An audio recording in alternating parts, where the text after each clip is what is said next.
Spirulina is an alkaline food, and it is a complete food. It contains most of the nutrients we need in our daily life. Why spirulina is so important? Well, you can see that in our diet, it's impossible for us to take balanced diet at all times. So you can look at ourselves when you're busy. Early in the morning, you just grab a piece of bread. After that, you go to office, and we don't have time for lunch. Maybe you just go for a plate of fried meat, etc. So you will not get a balanced diet for that day.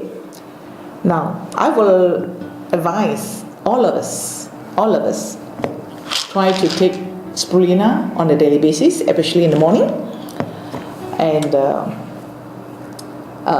most of the nutrients is complete, and you don't have to worry that you don't have enough nutrient for that day.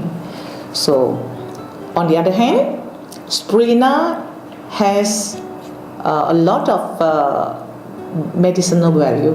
A lot of people, they are not aware that spirulina is able to reduce our cholesterol level, our triglyceride level. So it's very good for people with high blood pressure and diabetes. So I would advise most of the patients with high blood pressure and diabetes, it's advisable for them to take spirulina, maybe 10 tablets in the morning and 10 tablets in the evening. And for especially women, when you take a lot of acidic food, and we will tend to have osteoporosis. As we know, when your body is acidic, we leak calcium. So osteoporosis is a problem that is not how much calcium you can absorb, it's how much calcium you can retain. So to retain calcium in the body, you need to balance the pH in the body. Then you stop the calcium from leaking. Secondly, calcium in spirulina is a plant source. So the absorption of calcium from spirulina is very good. So therefore, a lot of health education, they advise women, especially reaching the pre-menopause or in the menopause period, to take a lot of dairy products like milk, cheese, or even meat to replace their calcium. Personally, I think that is wrong advice, because to prevent osteoporosis, number one, you need to balance the pH in the body.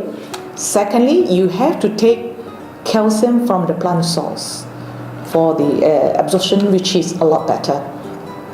And for menopause lady, premenopausal syndrome sometimes is quite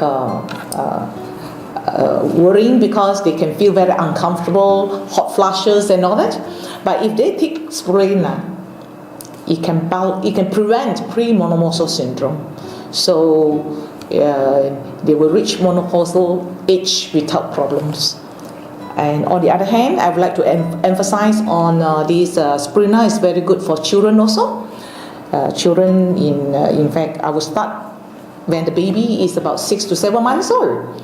You can put some spirulina powder in their porridge, which is very good. Number one, it contains a lot of protein and is complete food and is balanced.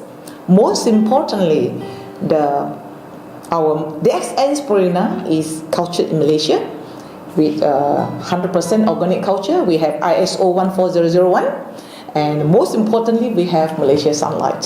So therefore, the chlorophyll content in our spirulina is very high, and it's very good for us to manufacture new red blood cells. So with enough chlorophyll, we are able to supply new red blood cells at all time. So therefore, it will reduce the workload in our spleen and liver. So therefore,